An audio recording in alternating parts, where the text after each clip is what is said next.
For the second time in just a couple of weeks, a driver slammed into a stopped train in Kenosha County. Happened at the very same crossing near 88th Avenue in Pleasant Prairie. Yona Gavino asked the railroad commissioner what is being done to prevent a three-peat. A driver got quite a scare this morning when the car they were driving ran into the side of that train. Here we go again. A second car collided with the train in less than 2 weeks on the same tracks. Luckily, the driver wasn't seriously injured. Pleasant Prairie's police chief says he doesn't think speed was a factor. What did play a role was missing to begin with. Unlike these tracks behind me that do have warning lights and a crossing gates, the one over here where the accident happened, you can see there aren't any.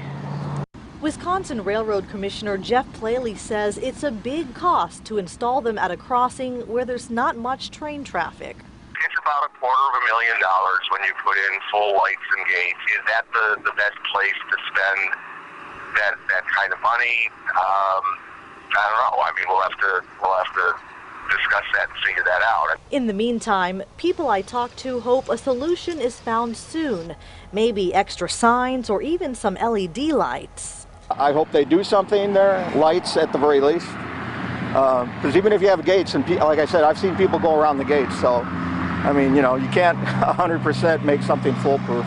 While gates and lights will improve safety, he thinks the biggest thing drivers can do is simply to pay attention to what's crossing in front of them. In Pleasant Prairie, Yona Gavino, today's TMJ4.